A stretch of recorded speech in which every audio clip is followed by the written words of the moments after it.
Donc le titre, c'est un verset de la parole de Dieu, un verset répété 3 fois, selon certaines traductions 4 fois. On en parlera un peu après. Sujet. L'introduction, le point de départ, c'est tomber amoureux. Ce soir, c'est sciemment que je n'ai pas parlé de comment on tombe amoureux. Vous allez comprendre par la suite que là aussi il y a tout un processus, il se passe beaucoup de choses. Et pas que physique, parce que tous les domaines sont abordés dans le fait de tomber amoureux, il n'y a pas que du physique, il y a aussi du psychique, il y a aussi du spirituel.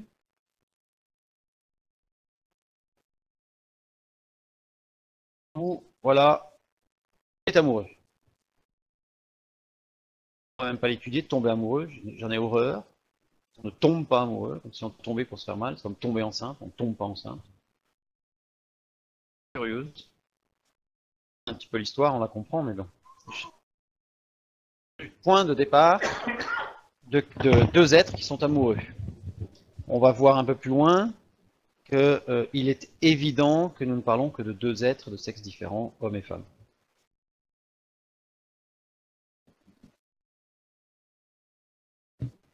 Quand on tombe amoureux, la première chose qui ressort d'un état amoureux, c'est que les gens qui sont amoureux, ils sont stressés. Au contraire, on est plutôt dans un état de béatitude, c'est formidable. Bon, stressé. Voyons pourquoi. Tomber amoureux, ça agit immédiatement sur l'amygdale. Quand je parle de l'amygdale, je ne parle pas des amygdales au niveau de la gorge, je parle de l'amygdale qui est dans le cerveau, toute petite glande ici que vous voyez, centrale par rapport au cerveau, s'active immédiatement. Alors, je dis, je ne rentre pas dans le fait de comment on tombe amoureux. Plus tard, mais voilà, trop de temps. Elle se situe juste au bout de l'hippocampe. Hein, l'hippocampe étant ici. On a quelque chose qui est des deux côtés, qui se relie par l'arrière, qui forme l'hippocampe. Et à la base, on a l'amygdale. L'amygdale, c'est l'organe responsable du sentiment de peur. C'est-à-dire que si on a peur, alors ça peut être une peur physique parce qu'il y a un chien qui nous court après, ça peut être une peur morale parce qu'on a peur de je sais pas quoi, ou une peur psychique, enfin peu importe. C'est en route et c'est elle qui va gérer la peur. Donc elle est systématiquement activée dès qu'il y a un danger. Soit physique, un danger, par exemple un danger financier, c'est l'amygdale qui se met en route. Bref, dès qu'il y a un danger, l'être, il se met en route. Automatiquement, puisqu'en fait en se mettant en route, elle libère des hormones, et le corps se met automatiquement en route, mise en alerte. Petite parenthèse, tout ce que je vous dis là, ce sont des résultats d'études sur des années et sur des dizaines, voire des centaines de milliers de personnes qui ont accepté. Ils ont été suivis même, certains ont accepté d'avoir des relations sexuelles, allant jusqu'au bout, hein, des relations sexuelles dans une enceinte hospitalière sous scanner pour voir ce qui se passait dans le cerveau. Donc ça va très loin et vous allez voir qu'on a appris énormément de choses. Bon, nous on va travailler sur les résultats. Bref, l'amygdale se met en route, automatiquement, tout le corps, donc là ce n'est pas que le cerveau, tout le corps est mis en alerte. Physiologiquement, un état de panique. Ça ne veut pas dire que les gens sont paniqués, tel qu'on l'entend nous, parce que les gens paniqués en général, c'est qu'ils se font n'importe quoi, ils courent dans tous les sens. Mais on parle d'un état physiologique de panique. Que quelqu'un qui est amoureux, c'est la première chose qui se met en route, c'est l'amygdale. Donc, quelqu'un d'amoureux est systématiquement en état de panique. C'est rien d'anormal jusque-là. D'ailleurs, jusqu'au bout, il n'y aura rien d'anormal. Première chose, l'individu, quand il est en un état de panique, c'est qu'il perd sa capacité d'analyse. Ça devient un vrai légume, mais ça veut dire tout simplement que sa capacité de prise de recul et d'analyse est très nettement amoindrie. Pourquoi? Puisqu'il va se focaliser sur l'état d'alerte. Il se focalise sur son état d'amoureux. Amoureux dans l'ordre normal des choses, parce qu'on tombe, enfin, je prends l'expression, excusez-moi, mais On tombe rarement amoureux toutes les semaines pendant plusieurs mois, hein, c'est-à-dire que rarement. Donc, il y a vraiment un état de panique, il se passe des choses. Et on va voir qu'il va se passer beaucoup de choses, d'où l'état de panique qui va se généraliser et durer dans le temps. Donc, suppression de la capacité d'analyse. D'ailleurs, on le dit souvent, quand on voit deux amoureux, des fois on se dit, ils sont un peu bêtes ceux-là. Parfois, un peu. Non. Mais voilà, c'est les expressions qu'on entend couramment et les humoristes l'utilisent beaucoup. Humoristique ou quoi, on va retrouver cette situation. Donc, suppression de la capacité d'analyse. Suppression de la capacité d'analyse, puisque comme on est dans un état de panique, c'est-à-dire mise en alerte parce qu'il y a un danger, le corps doit réagir de façon instinctive et réflexe. Réfléchir, à peser le pour du contre, on perd beaucoup de temps. Les études ont montré que quand on prend une décision aussi simple que de choisir, le matin en se levant, de choisir entre le pull vert et le pull rouge. Décision simple. A pris la décision 7 secondes avant qu'on ait l'impression d'avoir pris la décision. Pour vous dire cet exemple, parce que là-dessus, bon, ouais, beaucoup, pour montrer que le cerveau, il y a toute la partie inconsciente qui va très très vite qu'on a l'impression de choisir quelque chose alors qu'on l'a déjà choisi entre 7 et 10 secondes avant. Bref. Il faut réagir par réflexe et le cortex, qui est à l'extérieur du cerveau, n'a plus la parole. C'est les réflexes. Qui dit réflexe, c'est la mémoire, c'est la mémoire de tous les sens, pour aller le plus vite possible. Justement, activation de la mémoire, apprise ou vécue. Donc, on a pu apprendre des choses dans des livres, on a pu vivre des choses difficiles ou pas difficiles, ou plaisantes ou pas plaisantes. Bref, on va associer tout ça pour essayer de résoudre l'état de panique le plus rapidement possible. Ce qui se produit dès l'instant où le sentiment amoureux commence à émerger. Ce n'est que le début.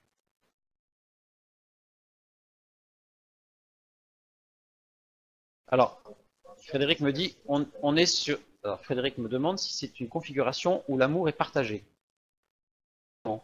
Ça peut être un amour qui n'est pas partagé. À ce moment, non, à ce moment-là, c'est la même chose qui se met en alerte. C'est-à-dire qu'à partir du moment où on a un sentiment amoureux, même s'il n'est pas partagé, on est dans une situation de stress. S'il est partagé, les deux sont dans une situation de stress. Donc, quand c'est pas partagé, il y a des choses qui vont différer, qui vont être différentes quand c'est partagé, dans un processus de construction. Mais de tomber amoureux, ça active, on a vu l'amygdale, mais ça n'active pas que l'amygdale. Ça active ce qu'on appelle les centres de la récompense. Centre de la récompense qui se situe juste à l'avant, vraiment au milieu, le plus protégé d'ailleurs, c'est le plus protégé du cerveau, tout à la base, juste et devant l'amygdale.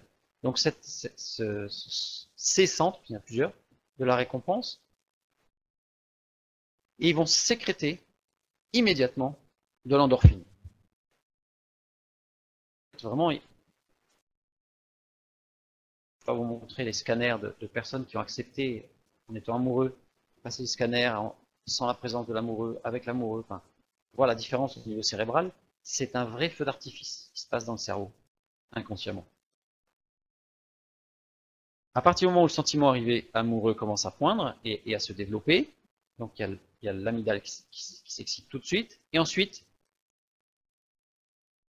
l'hypothalamus qui sécrète de l'endorphine. L'endorphine, c'est quoi? Ah oui, alors, ça crée l'endorphine, ça crée un état d'euphorie.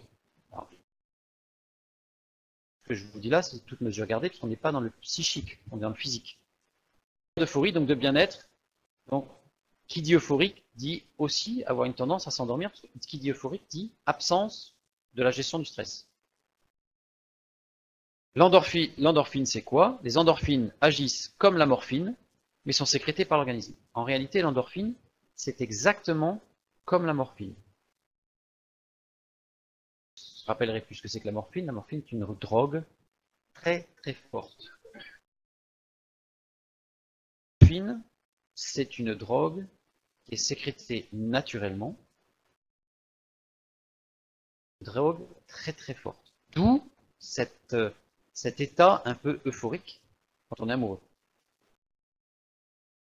Heureusement, ah oui, alors l'endorphine, pour information, je rajoute des petites parenthèses, mais l'endorphine est 5 fois plus fabriquée quand on fait un exercice physique. Le corps va sécréter de l'endorphine. On va rentrer dans le détail du pourquoi, comment, parce qu'il y a des raisons physiologiques. L'endorphine, c'est pas que quand on est amoureux. C'est un système qui existe dans le corps pour la gestion d'un tas de choses. Un amoureux au féminin, parce que tout à l'heure on verra que c'est un peu différent entre les deux, sécrétion d'endorphine. Donc une drogue violente. L'avantage,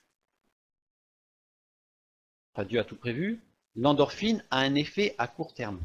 C'est-à-dire que la morphine peut avoir des effets en fonction des doses de plusieurs heures. L'endorphine, ça va pas durer la journée. Qu'on va avoir une pensée, qu'on va avoir, on va voir un peu plus loin. D'accord. Bref, à chaque fois, stimulation et donc sécrétion d'endorphine. Bien entendu.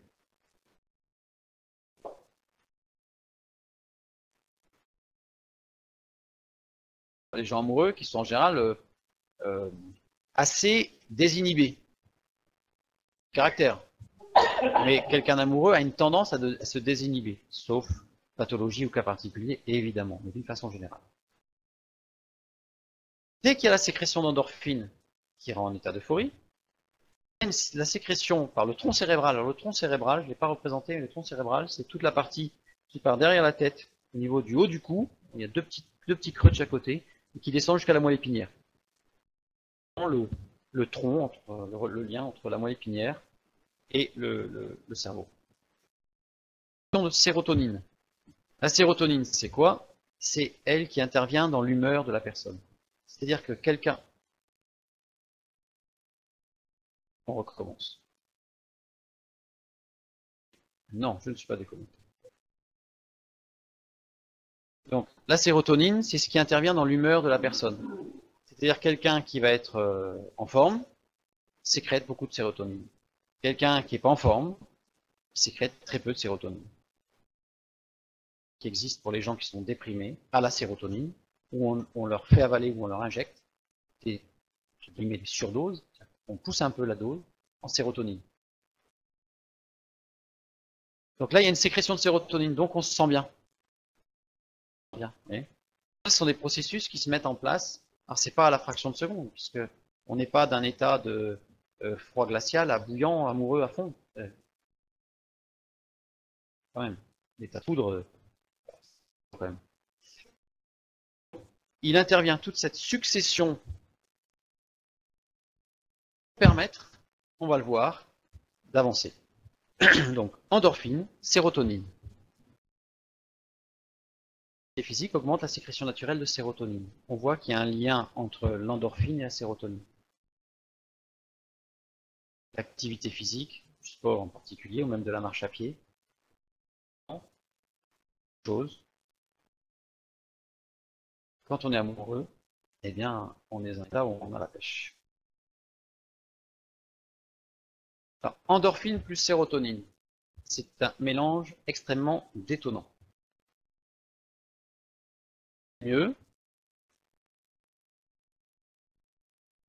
Le problème, c'est que ça renforce la dépendance très.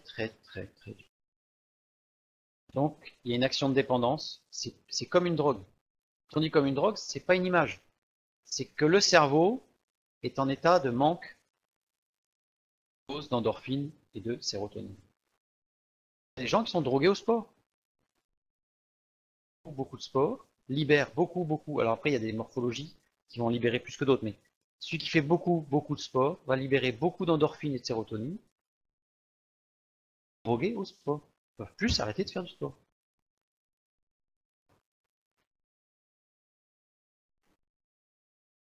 Et quand l'être aimé n'est pas là, qu'est-ce qui se passe? On est en état de manque.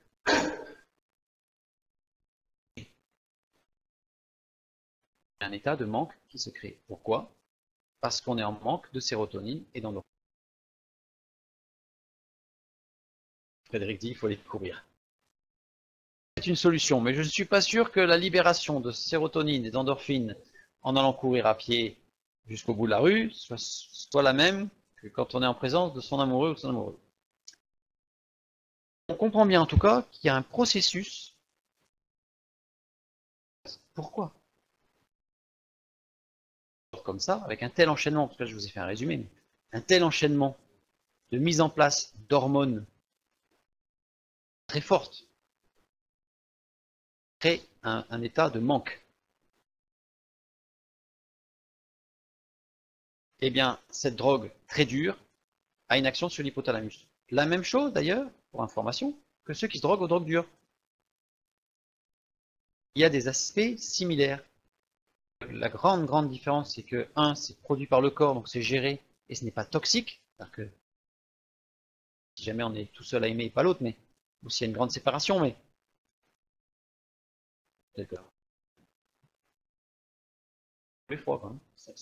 Ici, on peut même en mourir. On peut même en mourir. Sur l'hypothalamus, c'est la même chose.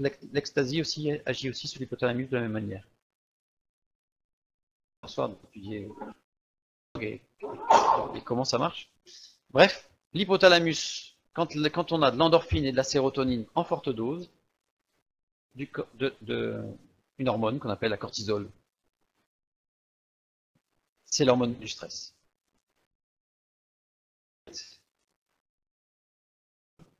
On est en état de panique physiologique, tout se met en route et on crée une sorte d'équilibre qui va se créer entre des états d'euphorie et des états de stress qui va être libéré. Et cette cortisol, elle a pour premier effet de rétrécir notre champ de vision quand nous sommes menacés. C'est-à-dire que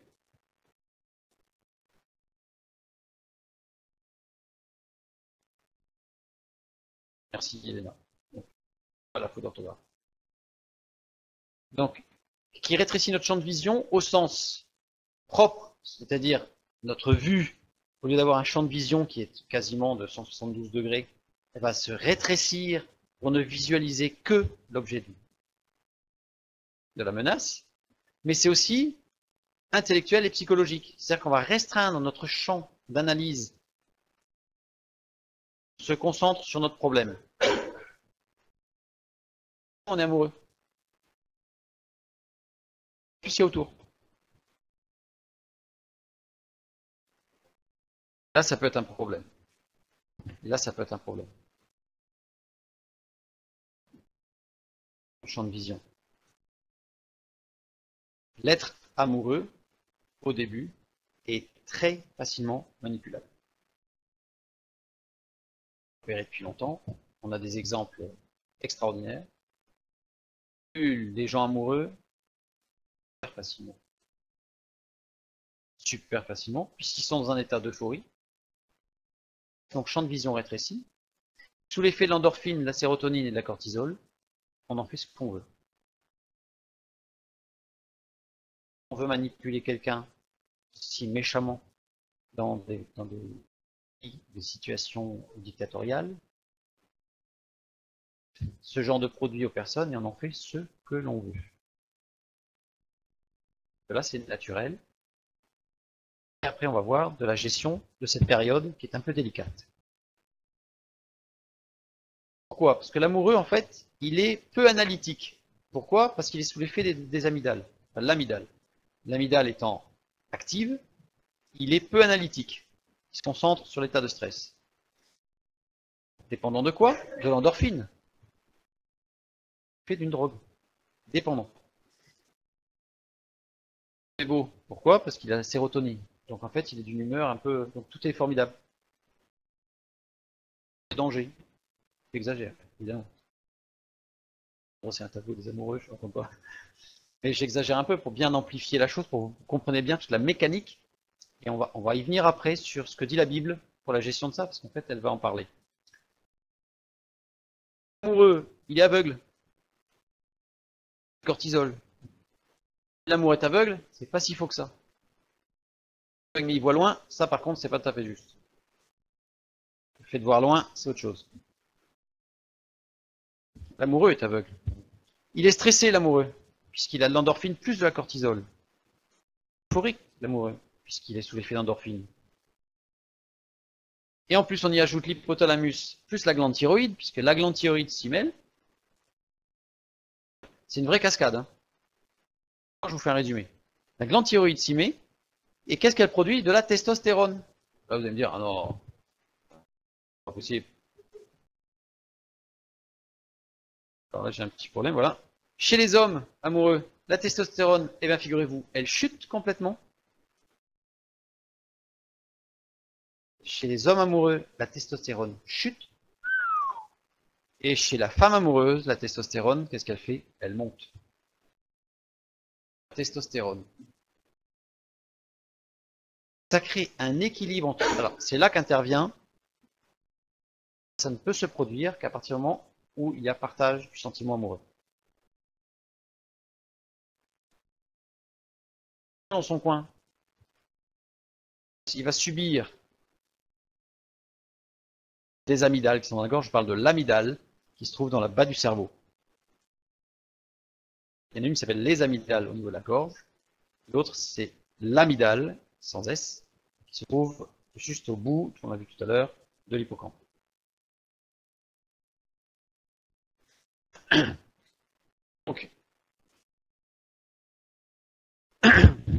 Donc chez l'homme amoureux, je dis bien ça descend. Chez la femme amoureuse, la testostérone monte. Ce qui fait qu'on arrive à un équilibre.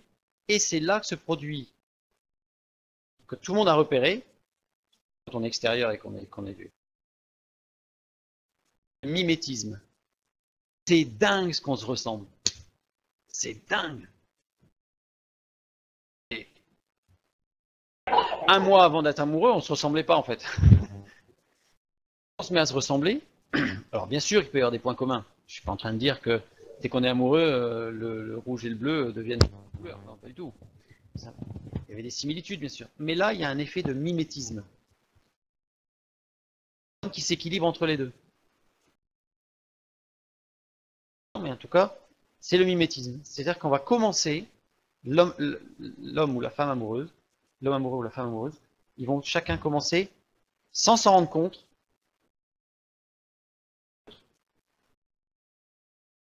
dans l'éthique, dans les paroles, dans les propos, dans les façons de s'habiller, d'être. Alors tout ça, il y a un mélange de conscient et d'inconscient avec au moins 80-90% d'inconscient. En réalité, ne gère pas grand-chose. Fort heureusement. Mais ça, c'est automatique. Ça, c'est ingérable. Même celui qui le sait, il tombe dans le panneau.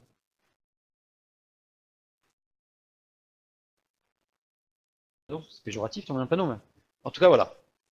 Et le cerveau met beaucoup de temps à s'habituer à cette ronde hormonale. Ça veut dire que ce que je vous ai expliqué, qui n'est qu'un résumé, lui, il était habitué à son petit train-train, à son petit ronron classique. Endorphine, sérotonine pour les sportifs.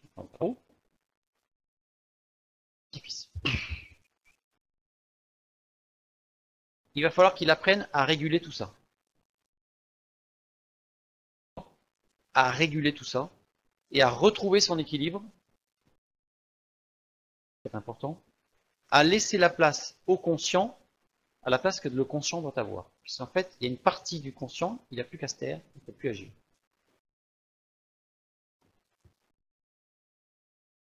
Donc, cortex, c'est la fine couche qui couvre tout le cerveau, comme une sorte de bonnet de bain un peu petit qu'on aurait lâché dessus, puis qui vient se coller tout autour. Là. Ça, c'est le cortex. Petit conscient. L'inconscient gère 200 millions d'informations par seconde. Au maximum 40.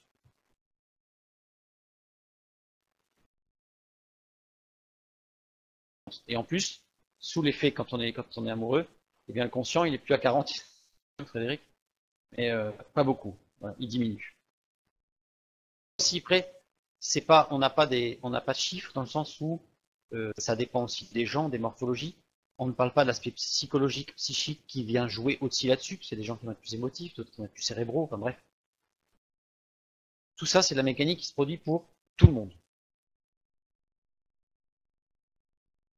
Et cette ronde hormonale, elle a l'un des effets, c'est une excitation sexuelle forte. L'excitation sexuelle, ça ne veut pas dire forcément avoir immédiatement envie d'avoir une relation sexuelle telle qu'on l'entend, parce qu'on va la définir après, c'est-à-dire d'avoir un coït. On va voir relation sexuelle, en fait, on sens de cette. Alors, sciemment ou pas, on verra. Créer, forcément, parce que l'état amoureux, si on voit bien, Dieu l'a créé comme ça et on le voit dans la Bible, l'amour, c'est quelque chose de beau, qui se vit pleinement, qui sert à la reproduction, à la procréation, et qui sert aussi à l'épanouissement de soi, sexuel. Donc, on va le voir un peu plus loin, qu'il n'y a rien d'anormal à ce que quand on est amoureux, on soit excité. Pas la même chose. Au bout d'un certain temps, l'effet d'ivresse commence à s'estomper. À 9 mois, toute cette chaîne hormonale se calibre, c'est le bon mot, Frédéric. Parce que c'est pas du tout qu'elle va se calmer. Pas du tout. Parce que, d'ailleurs, si ça se calme, c'est qu'il faudra se poser des questions sur la suite à donner à la relation. Calibrer,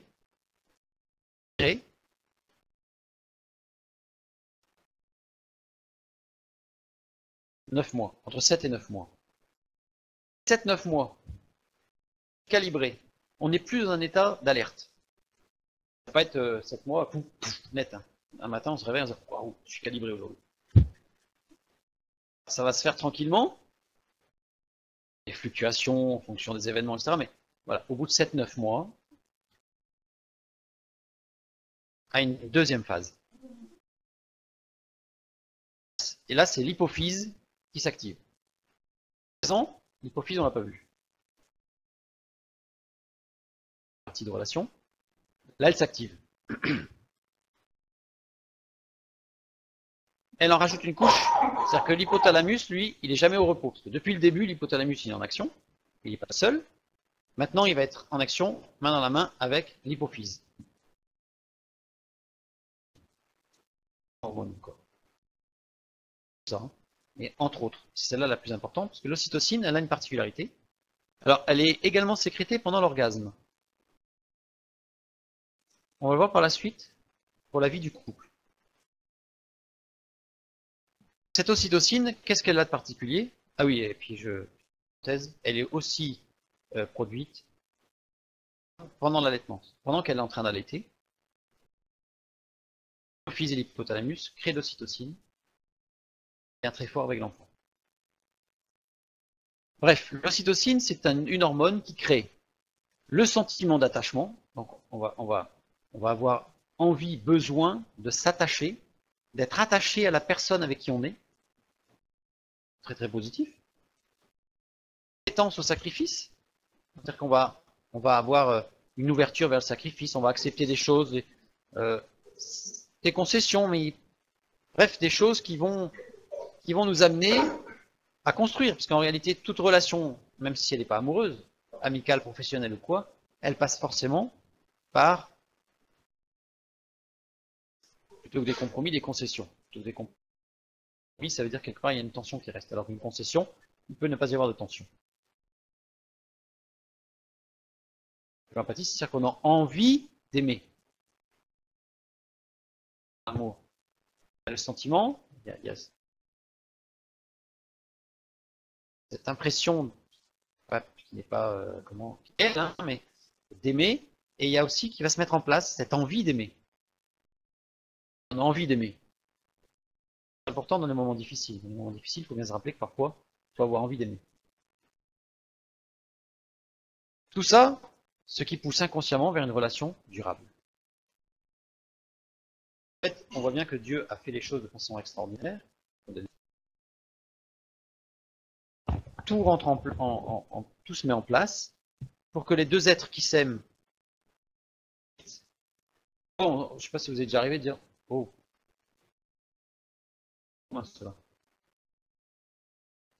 S'ils respectent cette phase-là, si tout se passe bien, eh bien ils peuvent, par mimétisme, par des tas de choses, en fait, eh bien s'amener l'un avec l'autre.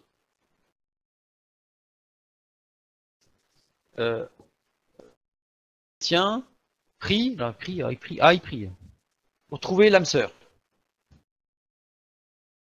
Mais, effectivement, qu'un seul homme, femme faite pour lui, c'est Adam.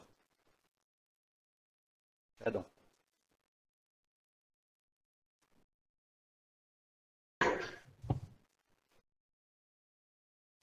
Mais il y a eu une construction. Alors avec Adam et Ève aussi, hein. C'est à étudier, mais il y a eu une construction. C'est pour montrer que aimer, c'est quelque chose qui se construit. Il n'y a pas une âme sœur. On peut construire avec plus de choix. Après, pourquoi certains couples tiennent pas? Alors évidemment, il y en a parce qu'ils font des bêtises. Je parle pas de tout ça, je parle d'une construction normale. Évidemment, sinon on part dans tous les sens. Sur quelque chose de normal. Et de vrai. Tout ce qui se passe, ça pousse à une relation durable pour construire durablement avec. Et là, l'amour voit loin.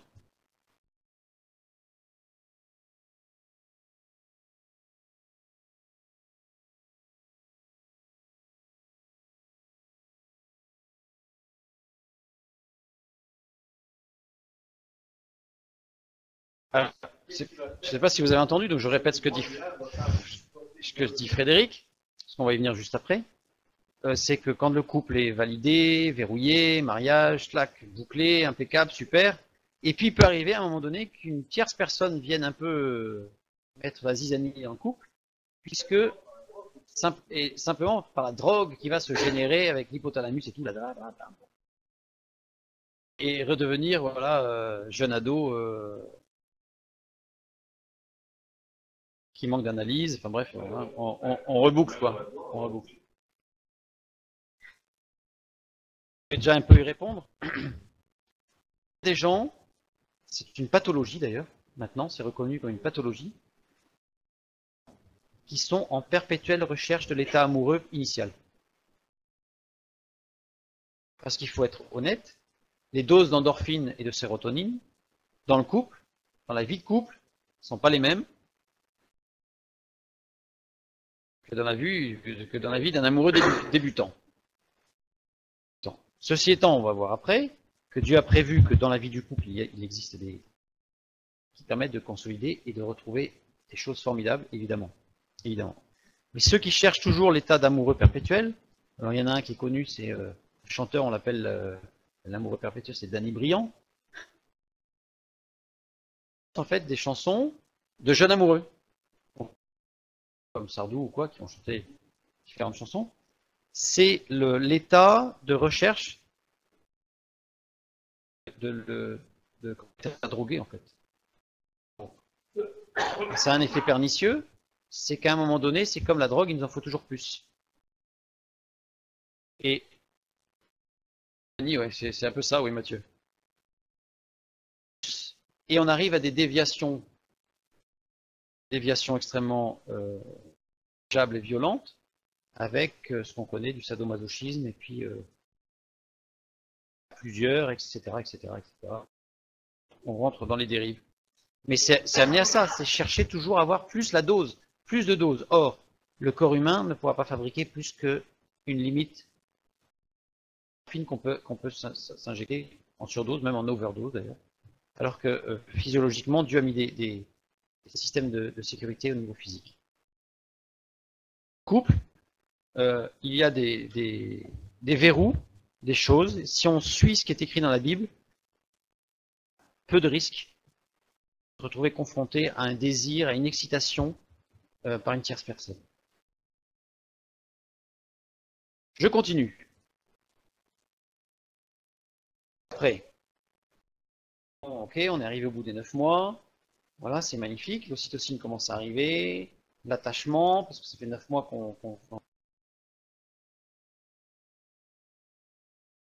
bon, là, on s'associe, enfin bref, on construit, c'est formidable. Donc là, il y a l'ocytocine et c'est parti.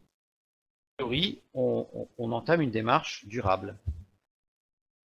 Graphique. Alors, qu'est-ce que c'est que les relevés tomographiques? J'ai mis un petit mot rapidement. C'est une reconstruction d'un volume d'un objet à partir d'une série de mesures effectuées par tranche depuis l'extérieur de cet objet. Vous avez déjà vu ça, en fait, comme des rondelles de saucisson, là, où on voit la tête de quelqu'un.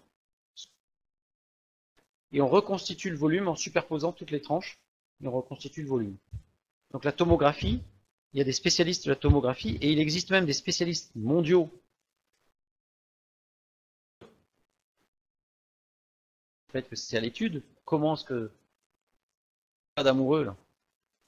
Pourquoi il est comme ça? Parce que c'est quand même assez particulier. Bref, donc des relevés tomographiques ont été effectués sur des dizaines de milliers. On n'est plus dans la phase de jeune amoureux, on est dans une phase de couple, des couples qui avaient entre 15 et 30, 35 ans, 40 ans de vie commune. L'excitation du début. Qu'est-ce qu'ils se sont rendus compte? Le centre de récompense est très actif, heureux. Et les couples, et moins le centre de récompense, comme je vous ai montré tout à l'heure sur les deux côtés là, au bas du cerveau, est actif, et il arrive à un moment donné où même ça finit de divorce. Par une simple mesure tomographique de l'activité du centre de récompense, on peut savoir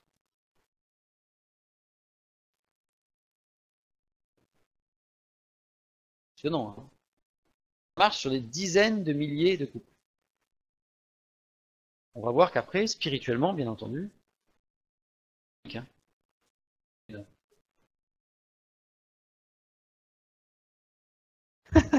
il y en a qui demandent, on ne peut pas le réactiver, réactiver le centre de récompense. On peut le réactiver.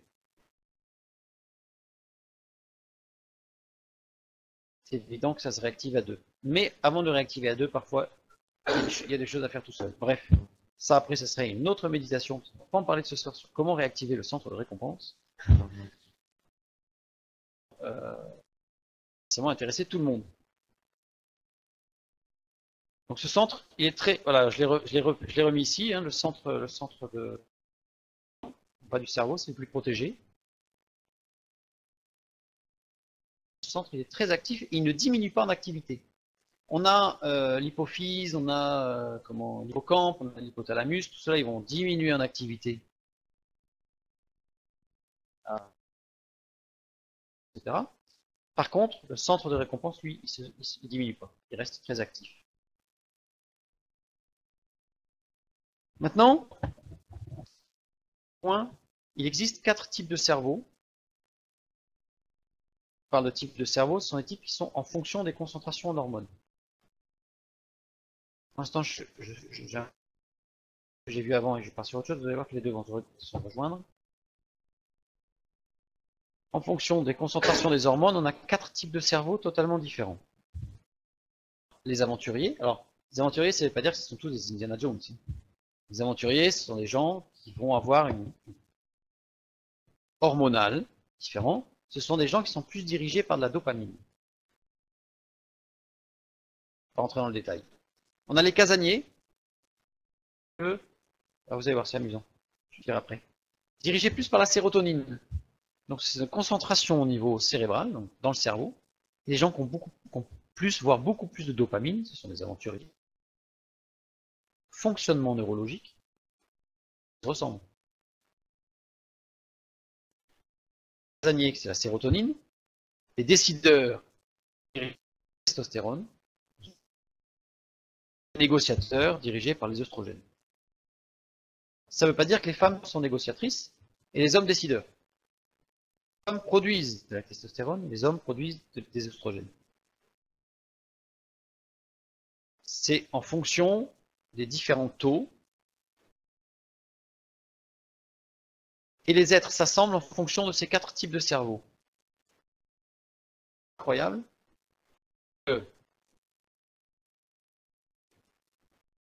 Avec les aventuriers, négociateurs. Et quand c'est pas le cas, des dizaines de milliers de couples étudiés ont montré que c'était un divorce. Non, hein. Allons plus loin. Il y en a qui me demandent si je peux lui dire après, tout après la méditation, si je peux lui dire ce qu'elle est. Ça est traité inconsciemment dans le cerveau via des sens, en particulier la vue. C'est-à-dire que, une fois encore, sur des milliers de visages qui ont été filmés, c'est reconnaître quelqu'un qui est géré à la testostérone ou quelqu'un qui est géré à l'œstrogène, rien que par les traits du visage et la manière dont il va rire, pleurer, sourire, parler. Chaque individu sont inodores, donc c'est vraiment des particules qui, quand rentrent en contact avec les terminaisons nerveuses, sont analysées, donc on n'a aucun moyen de les repérer avant. Pourquoi? C'est essentiellement la vue, comme on l'a vu quand on a étudié la télévision, et l'impact de l'image sur le terrain, 50% des sens, c'est la vue. Son centre nerveux qui gère les sens, c'est pour la vue. Ça va permettre inconsciemment de savoir si la personne qu'on a en face de nous, elle est aventurière ou casanière, décideuse, négociatrice. C'est inconsciemment parce que nous-mêmes, on n'a pas conscience de ce qu'on est.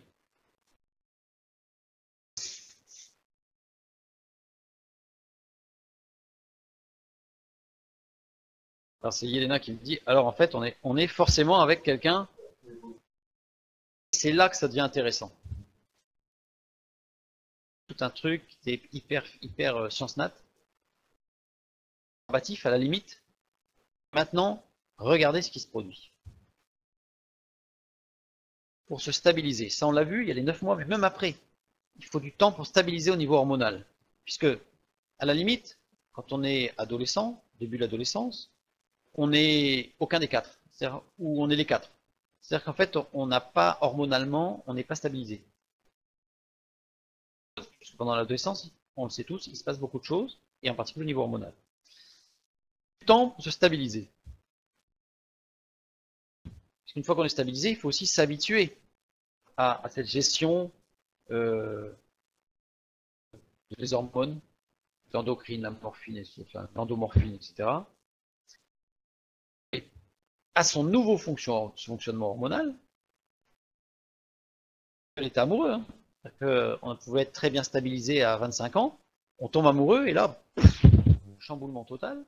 Donc il va falloir se stabiliser, il va falloir, j'arrive Elena, s'accoutumer à son nouveau fonctionnement hormonal de l'autre, puisque si on est amoureux, c'est qu'il y en a un autre. Il va falloir s'accoutumer au fonctionnement hormonal de l'autre et vérifier la supplémentarité des deux. Attention tout ça.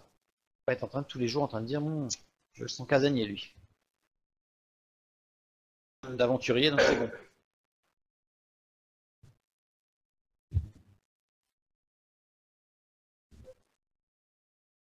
Qu'est-ce que ça veut dire casanier? Casanier, c'est quelqu'un qui est un peu qui est chez lui dans les grosses pantoufles charentaises, auprès d'un petit feu de cheminée, avec un bol de chocolat chaud, les épaules. De l'aventurier, quoi. L'aventurier, c'est celui qui, par quel que soit le temps, quel que soit il fonce, il traverse la jungle, avec un canif, un couteau suisse, il est prêt à couper un arbre, enfin c'est en avant quoi. Il faut du temps, parce qu'en fait on se rend compte que l'on ne naît pas du verbe naître, casanier décideur, on va le devenir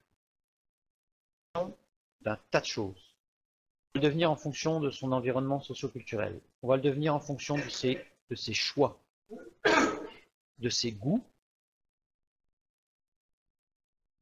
Devenir aussi en fonction de l'autre qui est amoureux, de qui on est amoureux. Pour s'adapter, il faut du temps. Parce que si on saute le temps, et on va voir juste après qu'est-ce qui va se passer, si on brûle les étapes, alors on ne va pas avoir le temps, l'un et l'autre, de se... Comment? L'un à l'autre. Alors, pour la théorie du genre, te donner une information, parce qu'elle est pas du tout récente, parce qu'elle a une d'années.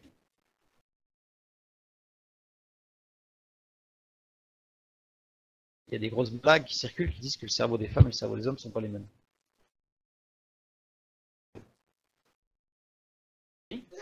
Que les connexions neuronales sont horizontales. Sont travaillées par plan, par plan, comme des galettes superposées en fait. Et les échanges vont se faire surtout horizontalement, verticalement. Cette capacité de la puisqu'elle va passer, découpage du cerveau, mais elle va passer très très rapidement des informations sur différents niveaux.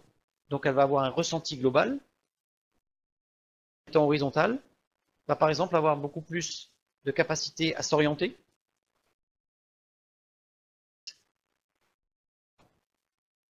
Si jamais il y a une agression,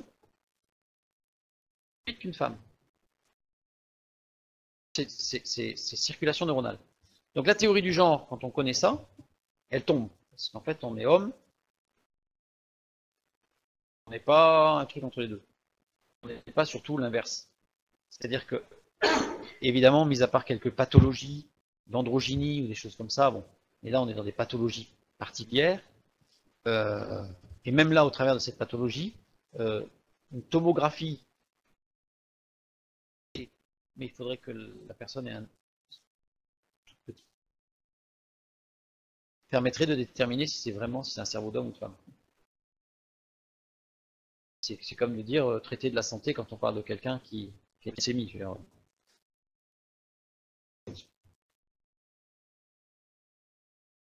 Mais il y en a plein qui ont démontré le papier et ses résultats. Monter le papier et ses résultats. Et évidemment, parce que ça va à l'encontre, mais je pourrais te donner des références, si tu veux, de neurologues mondialement connus et réputés. Il faut absolument aujourd'hui être libéré. C'est au même titre que tout à l'heure, on va aujourd'hui avoir plusieurs relations sexuelles avant le mariage, parce qu'il faut avoir même plusieurs partenaires, c'est même l'idéal, parce que ça permet quand même d'avoir ses propres expériences et donc après de pouvoir choisir en connaissance de cause. Ça, c'est le discours d'aujourd'hui, ça. Ce discours-là, physiologiquement, il ne tient pas du tout. Actuellement, physiologiquement, ça ne tient pas la route du tout. Donc je continue. Pourquoi est-ce si important? Est-ce que c'est si important tout cet enchevêtrement qui n'est pas du tout désordonné, très logique, d'hormones pour arriver à un truc où quand même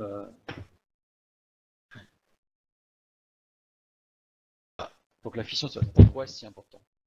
Les hormones, elles interagissent. Pourquoi c'est si important qu'il faille du temps? Pourquoi est-ce que ça ne peut pas se faire en une semaine? Parce qu'il faut que ces hormones interagissent entre elles, et parce que le noyau, encore un truc qui fait peur, qui se trouve dans le cerveau, une fois de plus. On revient dessus juste après. Le noyau accumbens, donc l'amygdale, elle est là, en bas du cerveau. C'est tout petit. Tout petit. Eh bien, il joue un rôle important dans le rire, l'effet placebo, récompense, le fameux système de récompense. Et un tout petit peu en arrière. Le noyau accumbens n'est stimulé qu'à partir du moment où l'hypophyse crée de l'ocytocine. L'ocytocine qu'à partir du moment où on a stabilisé tout le reste. Nécessité d'avoir un certain temps. Alors, la difficulté, c'est que ce serait drôlement bien si on pouvait passer un scanner en disant vous, il faut 3 semaines et demie, vous, il faut 2 ans et demi. Ce serait bien. On n'a pas ça. C'est clair. Les mesures montrent qu'il faut entre 7 et 9 mois avant d'arriver à l'activation du noyau accumbens. Donc c'est aussi le centre de la peur. Mais c'est surtout le centre qui est surtout important dans l'assuétude, c'est-à-dire l'accoutumance et l'addiction. Ça veut dire que l'amour est une drogue. Tant se stabiliser, être amoureux, là on ne remet pas du tout en cause le sentiment amoureux.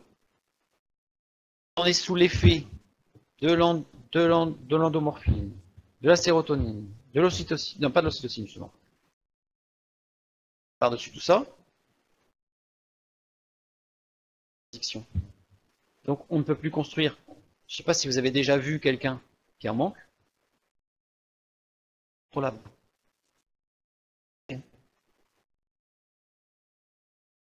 Quand ils essayent de se libérer de la drogue, quand ils sont en manque, c'est plus eux-mêmes, quoi. Et là, on a des états, elles vont pas être aussi fous furieux, mais qui ne sont plus dans un état raisonné. Dans un état raisonné, il faut le temps. C'est-à-dire qu'on est capable de prendre des décisions qui ne sont pas judicieuses.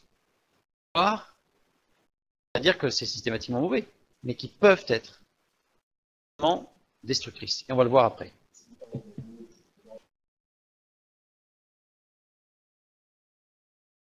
Ça peut pousser au suicide, c'est-à-dire qu'on a des gens, mais après, et c'est en particulier, tout ça, c'est quand il y a eu la relation sexuelle avant, on va voir pourquoi, parce que ça déclenche des choses au niveau hormonal qui sont très très difficiles après à débloquer. Alors, ce qui fait que l'amour, c'est formidable quand tout se passe bien, c'est un moteur, c'est dynamisant, c'est formidable, extrêmement destructeur. Cette drogue est extrêmement destructrice quand ça ne va pas bien. Terrible, je ne vais pas employer le mot d'enfer, parce que je pense que l'enfer, il n'y a rien de pire.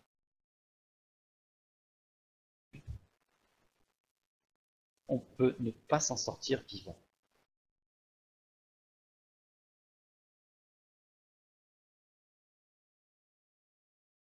Pourquoi tu mets Ammon? Ah oui, d'accord, oui. Oui, Ammon dans la Bible, d'accord, j'y suis. Oui, l'expérience d'Ammon, exactement. Exactement. Malade d'amour, exactement. C'est très, très, très juste, Mathieu. On en a d'autres d'exemples dans la Bible de gens en fait qui ont fait Pâques avant carême. Ah, mais excusez-moi, mais c'est vrai qu'ils ont mis la charrue avant les bœufs. Respecter les délais, ça ne remet pas en cause, parce que la Bible dit bien que l'amour qu'ils ressentaient était vrai, était profond, était sincère, était bon. Les étapes, et ça a fini très très mal. Tout était voué pour que ça puisse être très très bon.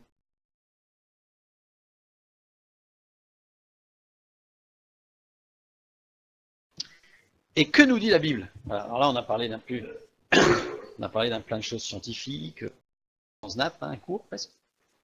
C'est quand même.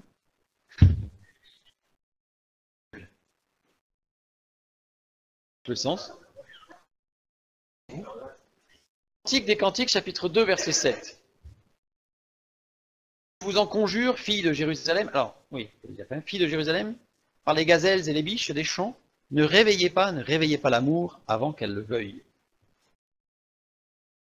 Pour ceux qui ne connaissent pas bien le Cantique des Cantiques, c'est un livre poétique, comme vous pouvez le constater, ce sont des poèmes écrits par le roi Salomon, qui avait un harem d'une centaine de femmes, lui-même l'écrit, a tout testé, y compris l'amour, dans tout ce qu'il pouvait tester de l'amour. Et il en est revenu déçu. En tout cas, c'est lui qui écrit, c'est une ode à l'amour, sachant que le Cantique des Cantiques, pratiquant, un vrai scientifique, Salomon, tout à fait.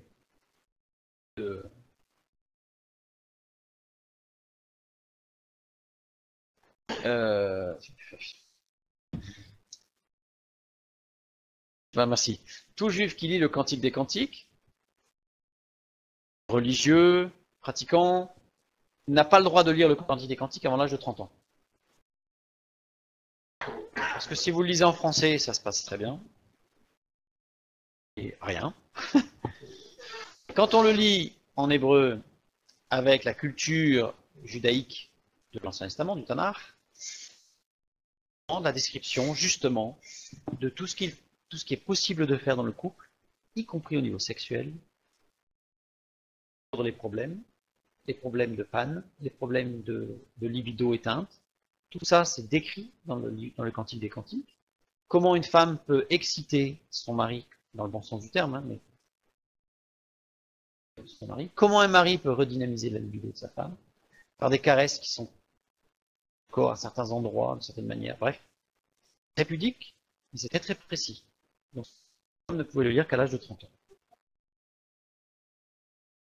En général, la femme ne le lisait pas. Ça, c'est dans le judaïsme. Bah, c'est l'homme. Bah, normalement, ils les aient ensemble, en fait. Parce que l'homme, normalement, il aime sa femme. Oui, bah, c'est l'homme qui. Ensemble, ils apprennent. J'ai fini pour mon introduction du Cantique des Cantiques. C'est un livre qui est très intéressant. On a une parole de Salomon qui a été répétée 3 fois dans le Cantique des Cantiques, exactement telle qu'elle est là. J'ai dû mettre la référence après, voilà. Cantique des Cantiques 2, 7, 3, 5, 8, 4. Il répète 2 fois, ne réveillez pas l'amour. Le verbe réveiller, c'est le même à chaque fois. Our, exciter. Ça veut dire aussi susciter. Susciter. Donc c'est n'excitez pas l'amour ou ne suscitez pas l'amour 2 fois. Et la différence entre les 2 verbes, c'est que dans la première fois, les conjugaisons hébraïques sont très compliquées. Le radical est ifil. Ça veut dire quoi? Ça veut dire que c'est un causatif actif, c'est-à-dire c'est faire rendre. C'est-à-dire qu'il faudrait traduire littéralement T. Et ne faites pas susciter ça. Ne forcez pas la chose en fait. Et dans le deuxième cas, il n'est plus au radical ifil, il est au radical polel. Alors le polel, c'est très rare, puisque c'est l'intensif du piel, le piel étant lui-même un intensif actif. Vous imaginez que c'est un intensif d'un intensif. C'est presque une faute en hébreu, mais c'est pour montrer l'insistance lourde et pesante qu'il a voulu mettre sur ce mot. Annonce. Donc Salomon, ce qu'il dit, c'est ne rendez pas excité et n'insistez pas en l'attisant en permanence, un peu comme un soufflet qui attise des braises. Vous explosez à la figure, quoi. Après, par l'amour, avant qu'elle le veuille. Alors, je sais pas vous, quand je lis cette phrase, elle, c'est qui? Elle, c'est qui? Eh bien, en fait, c'est personne. Puisque dans le texte original, il y a la croix parce que ce mot n'existe pas. Et du coup, la phrase prend tout son sens. Le verbe qui est traduit par vouloir, rafetz, qui signifie disposition agréable. Ça veut dire qu'il décrit un processus en cours qui est inachevé.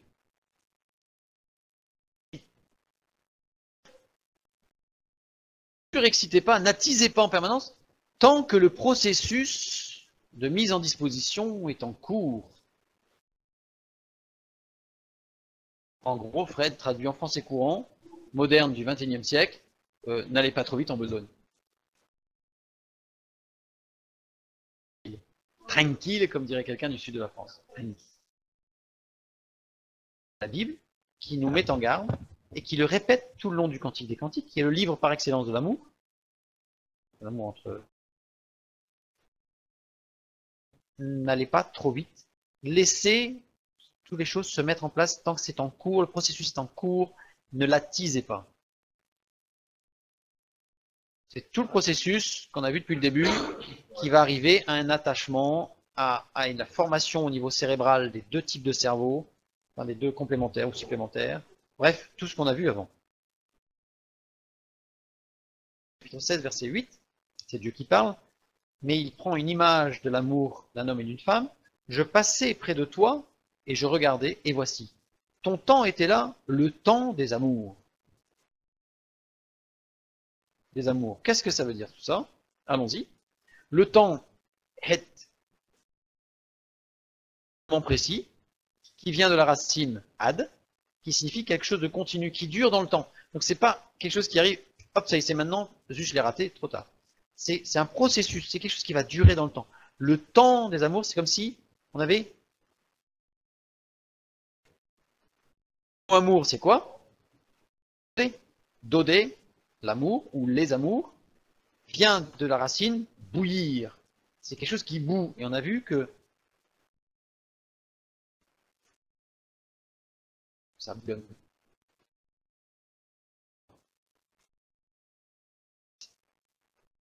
Ce qui se passe là qui va gérer tout le reste.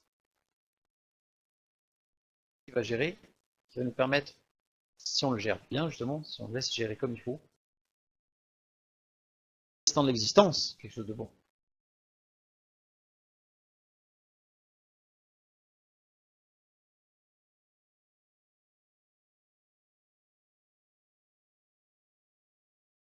Non, alors il y a de ça, puisque il est évident que si on reste cloîtré dans un monastère au fin fond du désert du Sinaï, il est évident qu'on va difficilement tomber amoureux de quelqu'un. Si on est ermite dans l'Himalaya, dans une grotte, tout au fond, et que le seul être que l'on voit passer, c'est un grizzly une fois de temps en temps, pas, voilà. Donc c'est évident.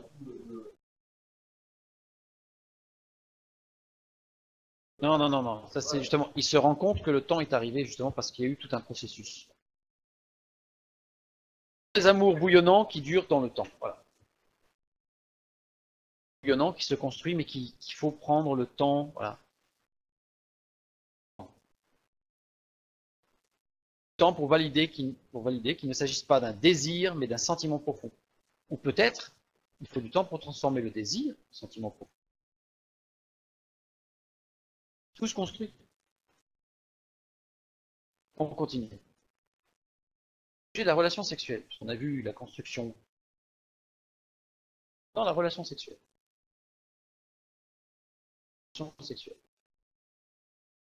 D'abord, oui, 1 Corinthiens, chapitre 7, versets 8 et 9.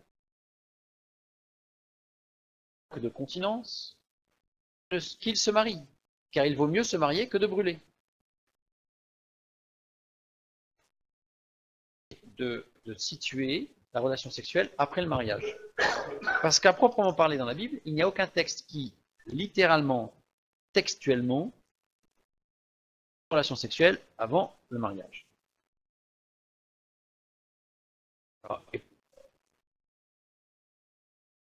Pour laquelle il n'y a pas ce texte très précis, mais on va voir qu'il y a plusieurs textes qui nous montrent pas avant le mariage. On va voir pourquoi. Pas marié si justement il ne... Okay. À ce moment-là, il en avance. Manque de continence. Au maïs. C'est un terme employé pour l'entraînement des athlètes grecs qui ne devaient pas avoir de relations sexuelles. Bien, c'est un mot un peu chaste en français, mais on est bien dans le cadre. C'est pas quelqu'un qui a des petites envies. Non, c'est quelqu'un qui ne peut pas s'empêcher de relations sexuelles. Il est employé ce mot à la voix moyenne ou au passif déponent, à la voix passive déponente en grec. Ce qui veut dire quoi? Ça veut dire qu'il peut être actif ou passif. Ça veut dire qu'il décrit sexualité active ou passive.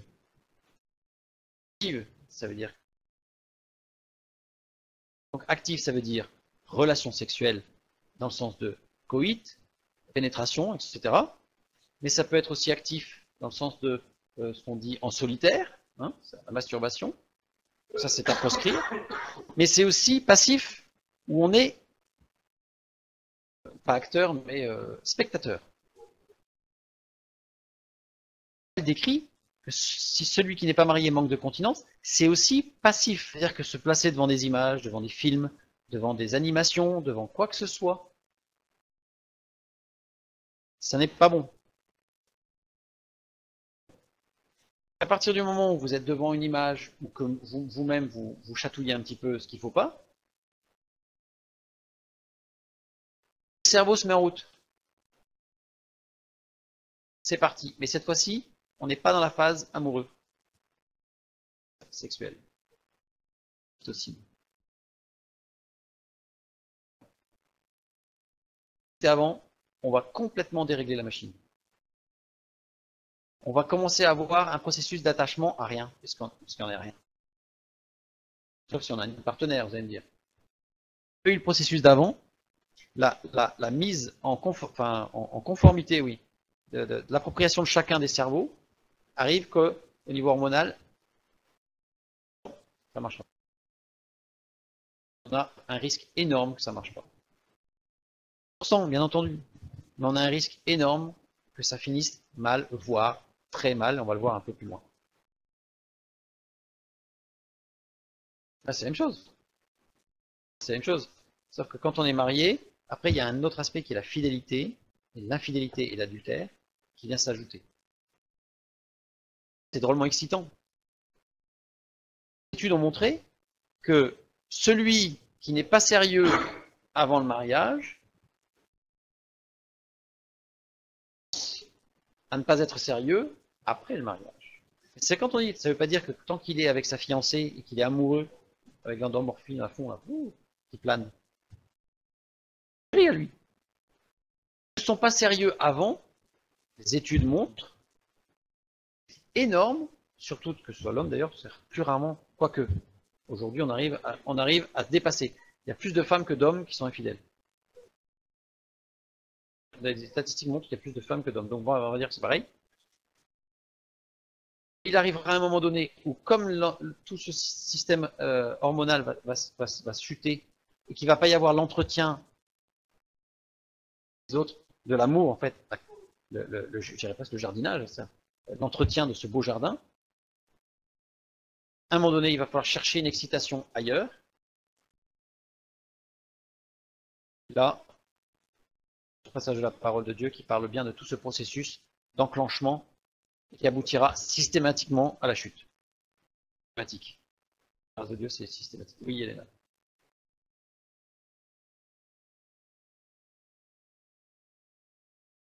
Alors, merci Elena. Je dis pas de relation sexuelle avant le mariage, or c'est pas ce que j'avais dit la semaine dernière quand j'ai parlé de Marie et de Joseph. Oui, parce qu'à l'époque, c'est pour ça d'ailleurs, je ne pensais pas le dire mais en envie, c'est pour ça que dans la Bible, il n'y a pas de texte explicite sur le fait de pas de relation sexuelle avant le mariage. Parce qu'à l'époque, il y avait des fréquentations de toute la phase amoureuse. Là.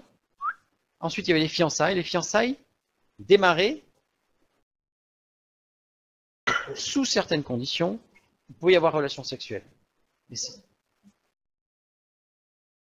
de l'époque, c'était un engagement extrêmement profond parce que l'homme, s'il se séparait de sa fiancée, devait assumer toute sa vie, subvenir aux besoins de son ex-fiancée et des parents de la fiancée, de la famille. En fait, il était charge de famille. Aujourd'hui, à notre mariage, c'est un engagement public à l'époque, les fiançailles. Merci, ils vont me dire, mais pourquoi ils ne se mariaient pas? Qu'ils respectaient à la lettre ce qui est écrit dans la Bible, à savoir les processus.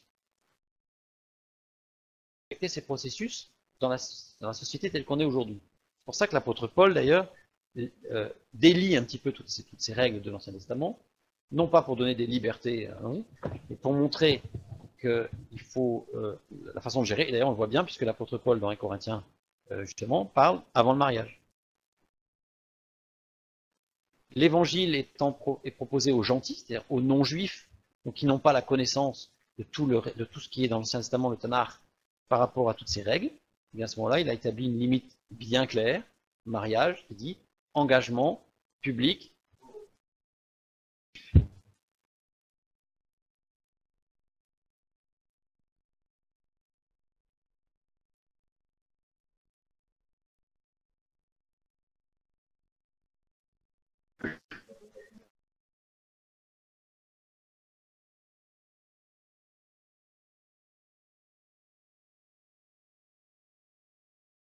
Ah, bien sûr, tout changement de comportement est possible à tout instant.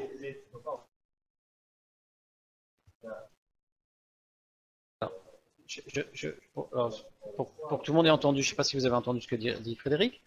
Ceux qui ont fait des bêtises avant parce qu'ils n'avaient pas connaissance de la foi, parce qu'ils étaient, bref, ils n'étaient pas avec Dieu, ou ils étaient loin ou proches, enfin, en tout cas, ils n'ont pas obéi. De Dieu, tout est réparable. Quand on est avec Dieu, toute chose. On a vu des guérisons, même du domaine, même dans des domaines de ce type-là, des délivrances, il faut le dire, parce qu'en fait, à partir du moment où là, puisqu'on est dedans, où on parle de la relation sexuelle, vous avez bien compris, relation sexuelle au sens large. On crée un effet pervers, sans jeu de mots, puisqu'en fait on va susciter l'hypophyse qui va se mettre à sécréter des hormones, alors que de l'autre côté, l'hypothalamus, il va pas suivre, puisqu'il n'a pas eu toute la phase préparatoire. Donc en fait, on va créer une dépendance, et c'est là qu'on est addict. Il y en a énormément, puisque il y en a beaucoup qui disent mais non, mais non, mais non. Simplement leur dire, eh bien pendant 6 mois, tu fais plus rien. Là, on se rend compte, et il commence à y avoir des cliniques spécialisées supprimer cette addiction. Simplement l'addiction aux films porno, à la masturbation. Ils ne peuvent plus s'en passer.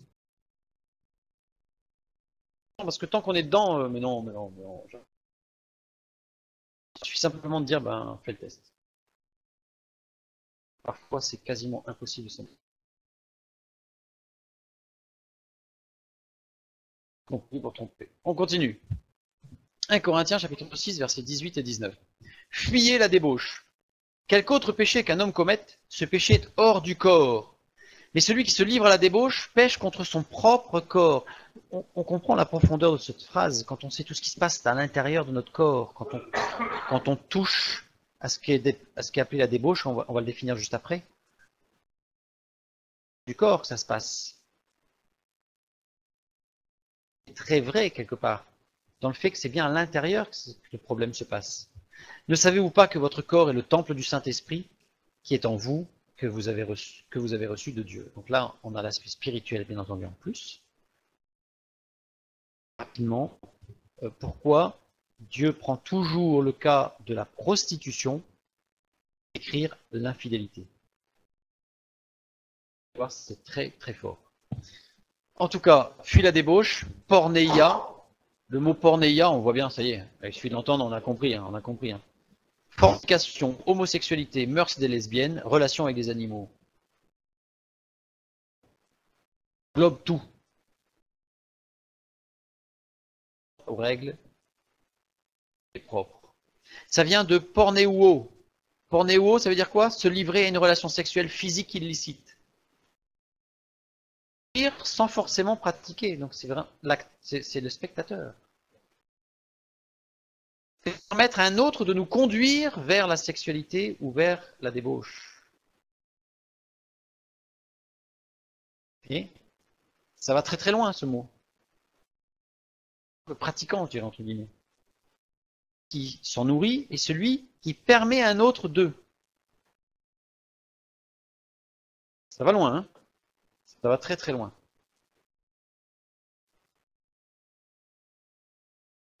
Alors, la Bible dit de ne pas avoir de relations sexuelles avant le mariage. J'ai expliqué pourquoi avant le mariage. Mais pourquoi attendre? C'est à partir du moment où on est sûr. Ça y est, on est amoureux. Il y a eu un peu de temps ou beaucoup, peu importe. Voilà, on est sûr, on est sûr. Bon, c'est bon. Allons-y, puisque l'ocytocine, c'est ce qui va justement. Si j'ai une relation sexuelle en mariage, je vais m'attacher encore plus à ma fiancée là. Donc, comme raisonnement. Regardons bien. C'est là que je redéfinis. Il faudrait que mais une relation sexuelle est un échange de caresses, voire plus, entre des partenaires pour en retirer. La mission, c'est pas moi qui l'ai donnée, c'est l'encyclopédie. C'est pas la Bible, c'est une encyclopédie. Relation sexuelle est un échange de caresses, voire plus, partenaires pour en retirer ou procurer une excitation ou un plaisir, entre guillemets, entre parenthèses, sexuel, puisqu'il n'est pas forcément sexuel dans le sens où chatouillement dans le bas du ventre. Ça, c'est une relation sexuelle. contact direct ou interposé. Ça reste l'un l'autre. Interposé, c'est-à-dire que on est au téléphone et puis l'autre il est loin, donc et hop, et je me caresse en disant que c'est toi qui me caresse, et en fait, vous voyez, donc ça c'est interposé, ça c'est pas le direct. Là aussi, avec un objet. Le coussin, le machin, bon, après, que sais-je.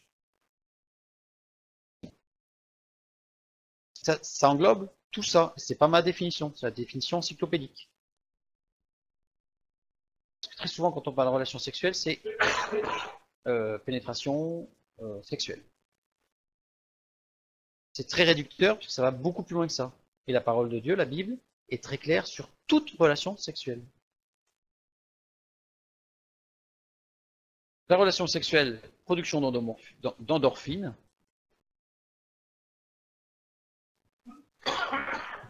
L'ocytocine n'est produite que par les espèces animales monogames, je le dis. L'humain produit de l'ocytocine. Ceux qui prônent la polygamie sont rien que naturels, sans même parler spirituel. Ça permet de dire que l'être humain est prévu pour être monogame à vie. Partenaire, un seul partenaire à vie. Comment Dieu a-t-il pu laisser faire? Il y en a plein. Ah, Salomon, au début de son ministère, Dieu lui a dit, fais très attention, parce que si mis en garde, et Dieu c'est ce qu'il fait en permanence. La Bible, ce n'est pas un livre, une grosse batte de baseball derrière qui nous attend si jamais on n'obéit pas. C'est Dieu qui nous dit, ça c'est la ligne droite. Si tu marches là, tu seras heureux et tu pourras avancer, et être fier, et tu pourras progresser, faire plein de choses. Droite, t'en mettre plein la tête. Mais là,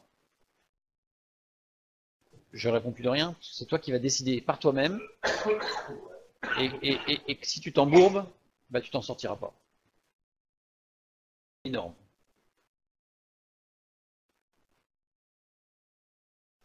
Donc, quand il y a une relation sexuelle, il y a une production d'endorphine et d'ocytocine. Diminution, voire disparition du stress et de l'anxiété. C'est quand même formidable. Incroyable. Souvenons-nous.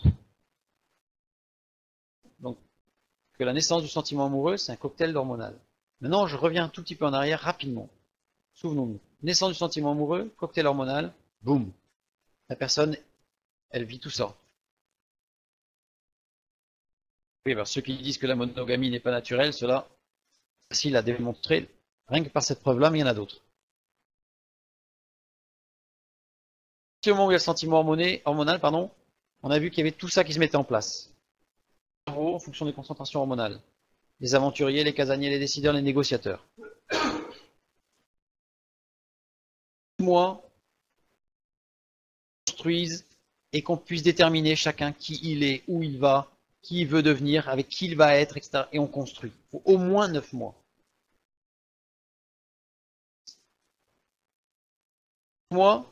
Alors il y a la production d'ocytocine, le sentiment d'attachement qui arrive. Si on arrive avec une relation sexuelle avant que tout ça soit en place. Ça. C'est-à-dire que toute la construction naturelle de l'être humain, de l'union et du foyer, du couple et de la vie, l'enjeu est d'importance. Mais à partir du moment où exclusif, c'est ce que je dis là, ce n'est pas le seul cas. Mais quand il y a relation sexuelle avant le mariage, c'est là qu'on a le plus de cas. Ça ne veut pas dire que c'est systématique. J'insiste parce que c'est très important. Plus de cas, par exemple, de manipulateurs. C'est qu'un manipulateur, je vous invite à aller sur internet, regardez. Manipulateur, ça peut être manipulatrice. Réducteur à la jante masculine. Parce qu'à partir du moment où au niveau de ses hormones, il y a un déséquilibre, il se peut pas systématique non plus, mais qu'il y en ait un qui soit dans le déséquilibre. Et à ce moment-là, après, on arrive sur les effets dévastateurs de la drogue. Alors, un message, mais n'est-ce pas alors un encouragement à se fréquenter longtemps avant le mariage? Longtemps, ça ne sert à rien. Ou il faut, je dirais que les fréquentations minimum, c'est 1 an.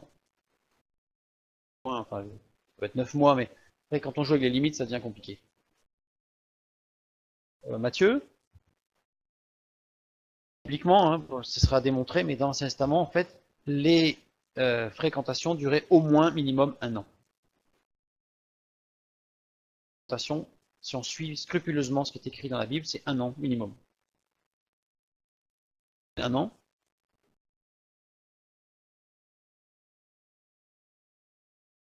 Oui, après, bon. Mais bon, quand l'homme il avait 30 ans, donc quand il commence à fréquenter à 30 ans, ben, il se mariait à 31 ans. Donc, par contre, la fille, elle n'en avait que 14 ou 15. Mais bon, c'était autre chose.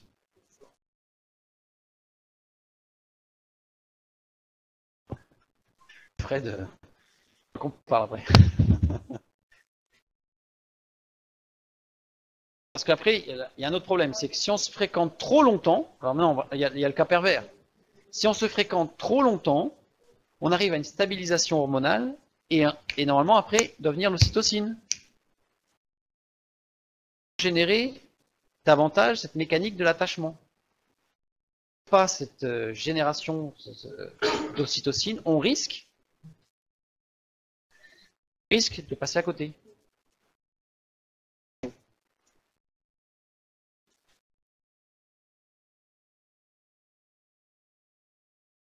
Ah oui, c'est plus dans ce sens-là, d'accord. Exclusif, c'est-à-dire?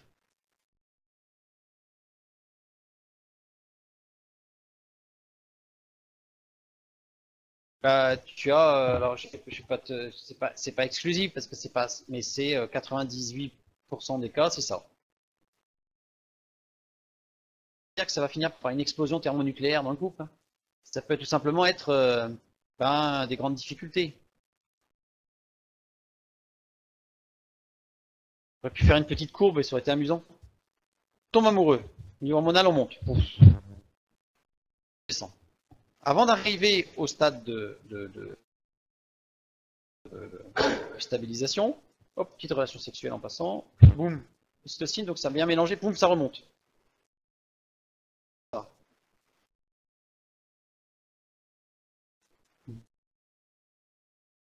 Alors si on regarde bien, dans les études justement des couples, là, ça va faire scène de ménage.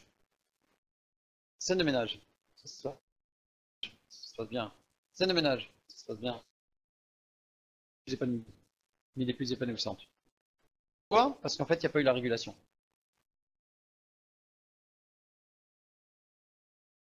Quoi, tu dis?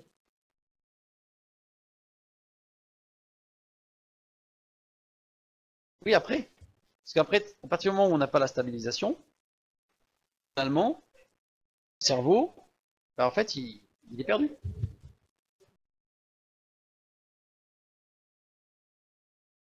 Non, il faut que ça reste en haut, Yana, parce que si ça fait boum, boum, boum, boum, boum, boum, c'est tout en bas et c'est pas bon, là, c'est pas bon.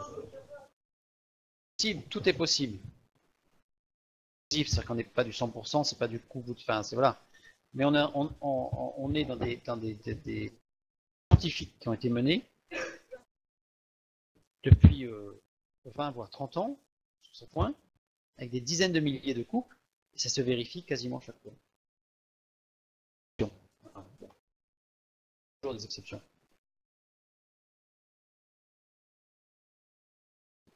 Et bien curieusement, l'enfant ne change pas. L'enfant ne vient pas perturber tout ça. Par contre, je vois ce que tu veux dire. Mais par contre, il arrive. Alors, tiens, c'est intéressant ce que tu dis parce que je n'avais pas pensé en parler, mais j'avais. On a beaucoup de cas où que quand la femme est enceinte et qu'elle a eu son enfant, elle refuse toute relation sexuelle. Dans beaucoup de cas, encore une fois, Yelena, c'est pas du 100%, mais dans beaucoup de cas, qui ont eu soit une jeunesse, soit un avant-mariage un peu mouvementé. Alors, ça peut être mouvementé parce qu'il y a eu plusieurs partenaires, ça peut être mouvementé parce qu'avec le même partenaire, ça n'a pas toujours été rose et puis qu'ils ont pas qu'avant carême. À partir du moment où elle a son enfant et qu'il y a aussi là aussi un chamboulement hormonal, et comme il n'y a pas eu de préparation, en fait, vous voyez, tout est lié en fait. Comme il n'y a pas eu de préparation, ben, le bonhomme il se retrouve, il attend.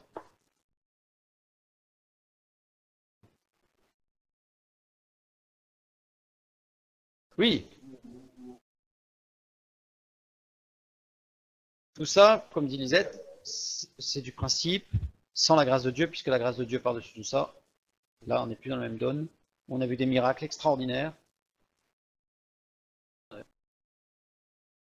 Donc on a vu des choses qui étaient inimaginables, qui sont ressoudées, mais alors, mais d'une façon.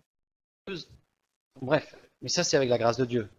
Mais quand on commence chandelle des deux bouts ou du mauvais côté, tant ou de la chandelle.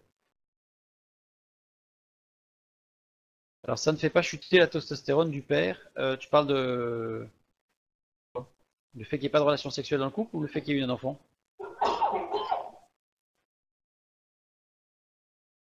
Non, parce que en fait, ça normalement, dans un père normalement constitué, formation, mais c'est surtout au niveau de la mère. Et là, bon après, il y a un virage, il y a un virage à prendre à deux.